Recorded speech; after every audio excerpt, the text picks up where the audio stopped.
La tierra tambaleante. Cuán siniestro los fracasos del humano han afectado a la tierra misma, previó Isaías en su profecía sobre el juicio divino. La tierra se tambaleará como un borracho y se arrojará hacia adelante y hacia atrás como una cama colgante, porque su maldad la presiona, de manera que ella tiene que caer y no puede quedarse quieta. Isaías 24:20. El humano no solo derribó a sí mismo, sino también a la tierra.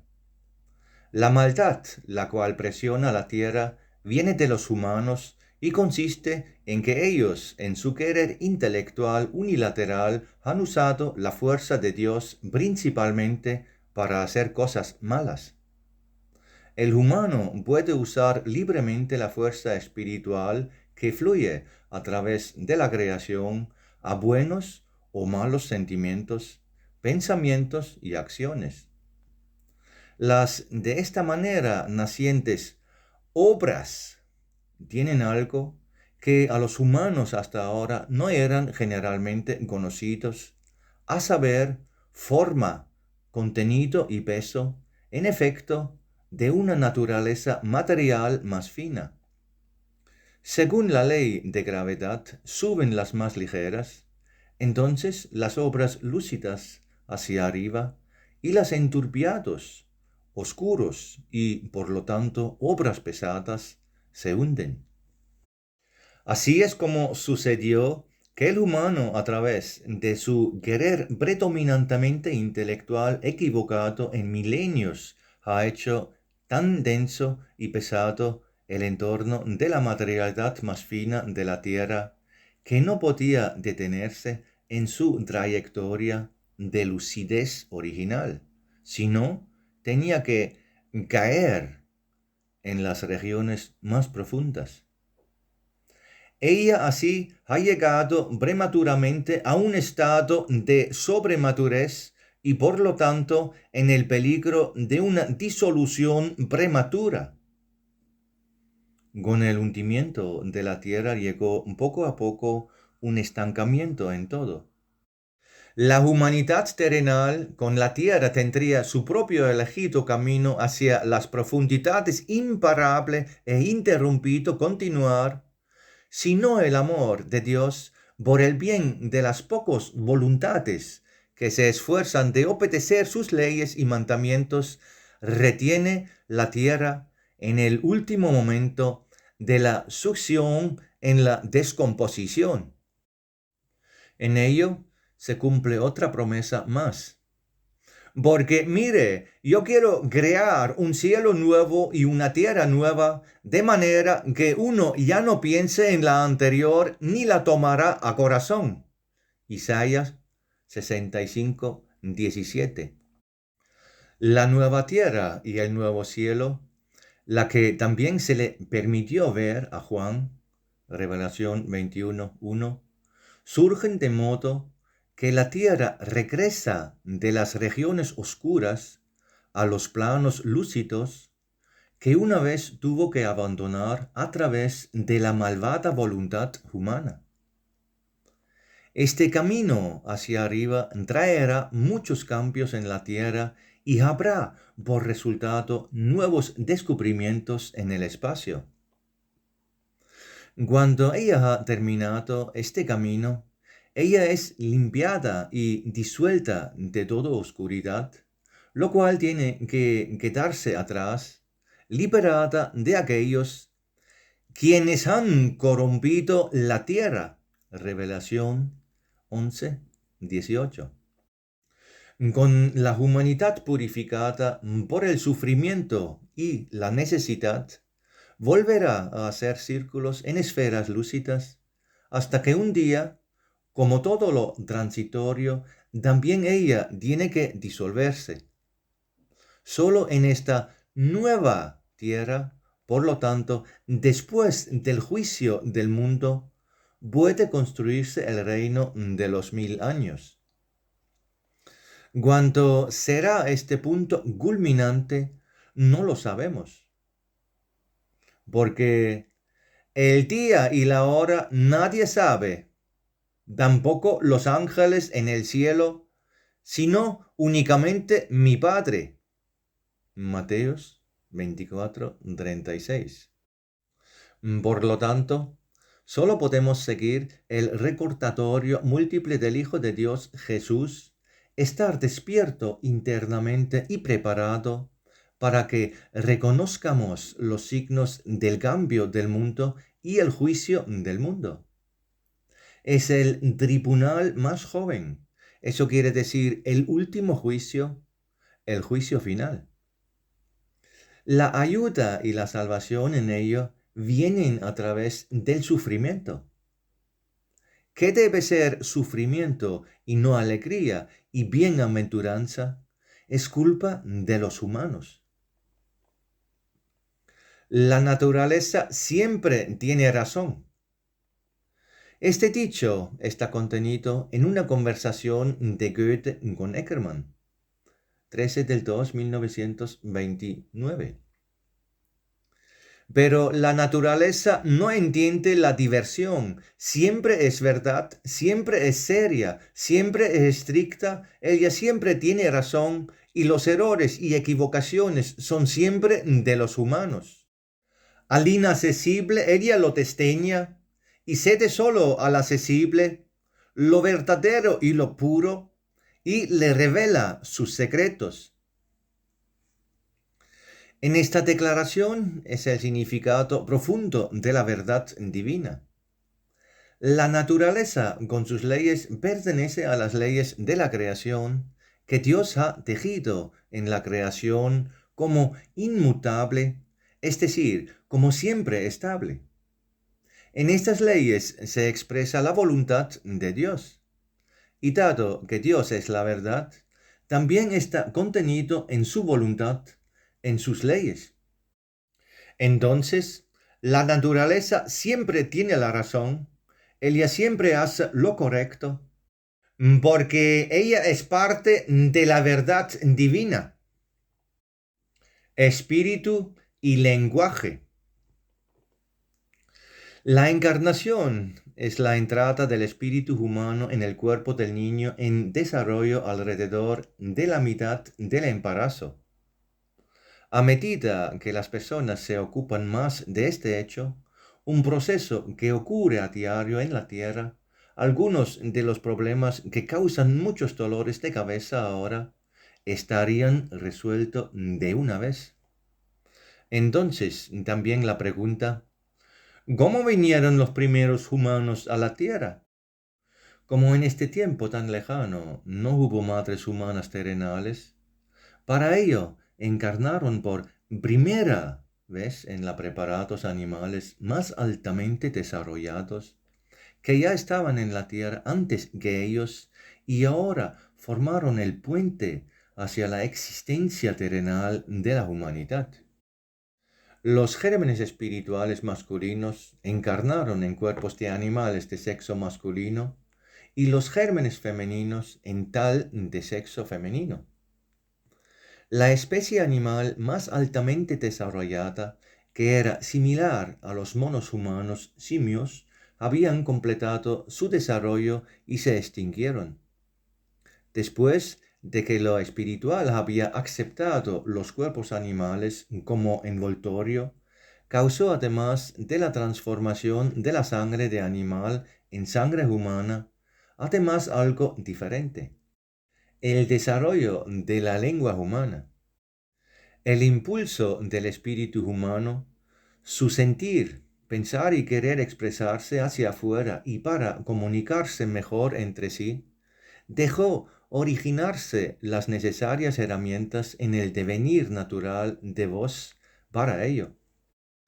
Para su formación pertenecía otro cambio significativo en el cuerpo terrenal que también destaca la diferencia entre humanos y animales y la cual solo se descubrió en el tiempo de hoy. El descenso gradual de la laringe hacia abajo. mientras que en los animales, especialmente en los monos, la posición de la laringe no ha cambiado. Solo a través de este descenso de laringe y por la formación simultánea de la boca y la nariz de la forma humana, fue posible la formación completa de la voz y la educación vocal que solo es propio al humano. Cuando hoy día el humano comienza la vida terrenal con un grito y en pocos años imitando aprende a hablar, él pasa por todas las etapas de desarrollo en un corto tiempo que él ha andado en largos periodos. En el niño se repite cada vez el descenso de la laringe, sobre lo cual Adolf Bortmann en su libro Estamos en el camino, editorial Walter, página 136, escribe lo siguiente: porque en el humano adulto, con el tiempo, la laringe se desplaza unos centímetros hacia abajo. Y este descenso de la laringe, eso los embriólogos ya lo habían establecido alrededor de 1905, comienza al final del primer año de vida y dura hasta el 8º o 9º año. Esa es una historia muy extraña porque esto crea un espacio en la parte posterior de la garganta sobre el cual los simios no disponen, tampoco todos los otros monos. Es el espacio en el cual también nuestra lengua, muy matizado, tan libremente movible, puede moverse. Y ese espacio es muy especialmente importante para la formación de las diferentes vocales. Es un verdadero espacio vocal. Esa es la situación la que Lieberman y sus cooperadores han investigado nuevamente. Con todas las posibilidades de la investigación moderna fue estudiado el origen de nuestro propio lenguaje humano, especialmente de las diferentes vocales. A través del estudio cuidadoso de los monos humanos simios, incluyendo también el macaco, fue probado que a estos se les niega la verdadera y correcta vocalización precisamente porque no participan en el descenso de la laringe. Esta es la situación anatómica y de desarrollo recientemente probada. Entonces tenemos que aceptar de algún tipo con certeza que nuestra forma ancestral, por supuesto, se ha desarrollado a partir de una forma básica cercana a los monos, similar a la gran mayoría de los mamíferos, que entonces la epiglotis de los anatomistas alcanzó hasta el paladar. Al final de su discurso se dice: queremos capturar lo que el hombre una vez puede ser cuando él ahora marcha hacia el tercer milenio de nuestra era cronológica occidental. Y para eso sería bastante deseable saber de dónde viene este humano y cuáles podían haber sido los primeros presagios y expresiones de una actitud mundial espiritual. La concepción, espíritu y lenguaje se darían por una entidad tan densa que no podrían ser separarlos el uno del otro. Se ha convertido seriamente a la nueva pregunta de hoy y esperamos con tensión a los siguientes debates. ¿Cómo fue la formación del lenguaje? Los humanos, los cuales en principio andaban inclinadas como los animales, poco a poco tomaron una postura erguida. Los primeros sonidos ásperos se hicieron más expresivos cuanto más se bajó la laringe y cuanto más se desarrolló la forma actual de la boca humana. Primero se comunicaron los humanos con gestos y con los sonidos, los cuales aprendieron escuchando e imitando a la naturaleza, Luego agregaron sonidos individuales el uno al otro y los convirtieron en grupos de sonido que se convirtieron en palabras. Finalmente, ellos juntaban palabras a frases. De esa manera extendieron su idioma cada vez más y su capacidad de expresarse. Aquí debe mencionarse que se proporcionó un recurso para los humanos en su curso de desarrollo natural que debe realizar la aspiración constructiva de su espíritu en lo terrenal. El intelecto, el cual se compone de pensamientos generados en el cerebro frontal. En él, el espíritu humano recibió una herramienta que le resultó útil para formar el lenguaje. Formar es la expresión correcta, porque a crear no le quedaba nada al humano, pues todos los componentes de todo tipo ya están presentes en la creación. El humano solo tiene que juntarlos como en un juego de composición hasta que se muestra la imagen correcta. Ya solo este actuar es vigorizante y placentero.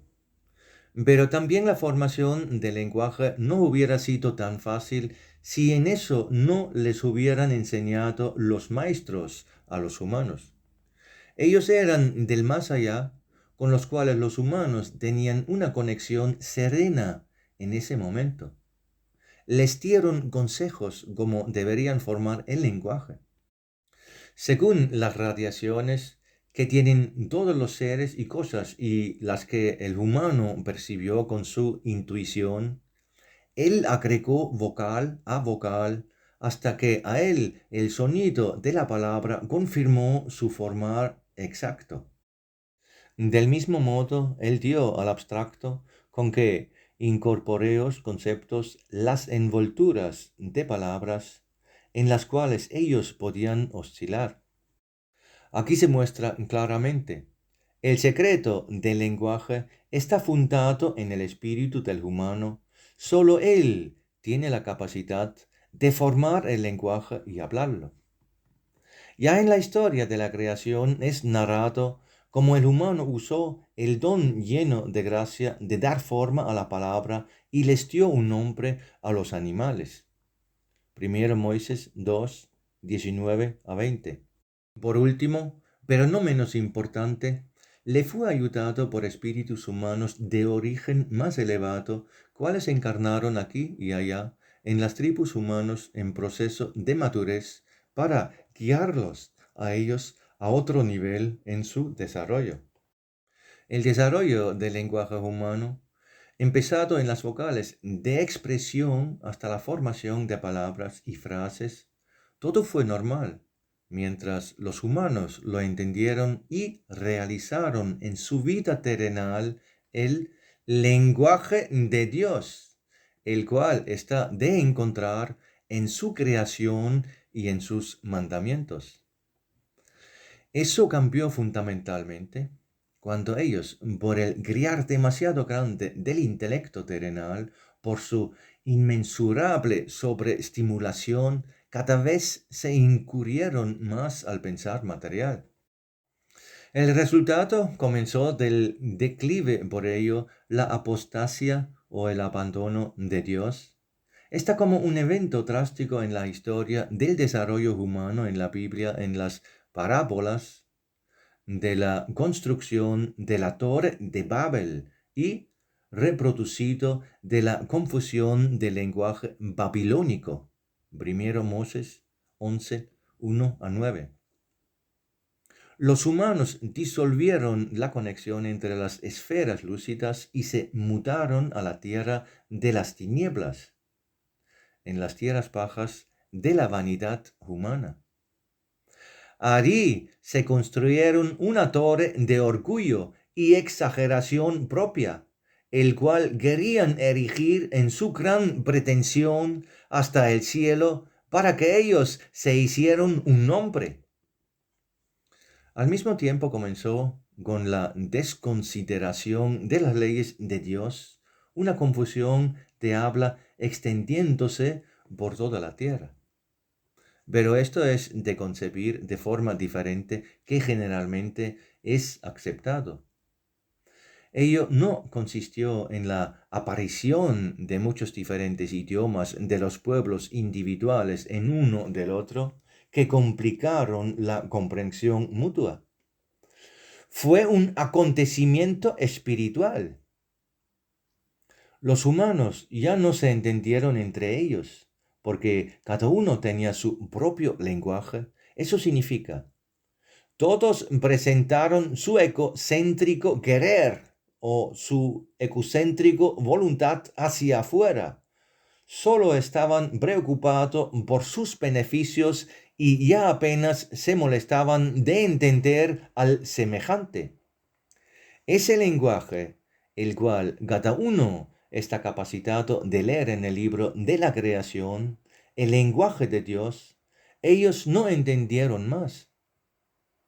Por lo tanto, en su lenguaje de la tierra vino un vibrar incorrecto. Hubo palabras que nunca antes habían existido porque eran ajenas a la voluntad pura de los espíritus humanos. Fueron palabras oscuras y malas, reconfigurado al mal actuar y pensar del humano. Como una gran disonancia atravesaron ellos el lenguaje de los pueblos. Todo el mal que es posible en este mundo añadieron los humanos mutuamente en el traspaso de milenios, y a cada mal tenían que dar un nombre según la ley de la creación, porque cobró vida en ellos de acuerdo con su libre albedrío. Hoy se ha llegado a la culminación de todas las fechorías y la indignación que los humanos cometen en el lenguaje no es la menor en ello. Cada vez más el lenguaje se vuelve a través de charlas sin sentido, discursos vacíos y un apusado mal pensar. Cada vez más friovalmente el significado de las palabras está distorsionado. ¿Qué quedó aún de sobra de los términos altos, como ellos son designados, por ejemplo, en las palabras justicia, libertad, verdad, humanitaria, decente, libertad, paz y fe? Cada uno de ellos subordinó a ellos un significado que él se pensó adecuado para propósitos egoístas terrenales, pero lejos de la oscilación pura de estos conceptos en el suceso de la creación. Un tal abuso tiene consecuencias de gran gravedad porque el lenguaje vive y no puede ser cambiado sin exento de castigo. Por lo tanto, el humano siempre debe agradecer a su Creador por el poder de hablar, de la manera en que él usa su lenguaje terrenal en el sentido correcto. Aquí, sin embargo, hay algo muy importante para tener en cuenta. Además de las palabras mismas, también es la forma de hablar de fuerte impacto. Pero dado que la forma del discurso forma el ser humano, no es indiferente, tales palabras él las elige, como él las ensambla, pronuncia y enfatiza. Cualquier negligencia en ello afecta al humano y le perjudicia para su entorno, incluso funesto. Solo con un tipo de discurso que está dominado por el espíritu puede el humano actuar constructivo a través del lenguaje y desplegar su propia vida a la plena floración. Cuando el lenguaje de la propia vida puede ser colmado, muestran las entusiastas palabras del poeta Rudolf Binding, del milagro del lenguaje, con las cuales estas observaciones pueden irse extinguiendo. Miles deja ella, el lenguaje, pecar en sí mismo y no se defiende contra ellos. Siglos la utilizan y millones de lenguas parecen desleír y desgastarla en la transmisión del día en manos y mudanzas, desatentos y no devotos. Hasta que un día, en una voz poderosa, en una ferviente, extraordinaria forma, en un Lutero, un Goethe, un presente o viniente, ella resucita y más pura, más fuerte, más poderosa, más profunda, más joven que nunca, se hunde el pecho a un pueblo a la cual ella sirve. No a ansiosos de mejora del lenguaje, salvaguardar del lenguaje y descubridores de palabras, ella se confía, sino a los únicos incomparables. Entonces queda claro que el lenguaje es un entero todo. También si ella trabaja incesantemente en sí, como ella se pule incesantemente, así ella surge al igual a su renovación para expresar de su pueblo como un entero. Escrito por Herbert Vollmann en las cercanías de Abtruschin.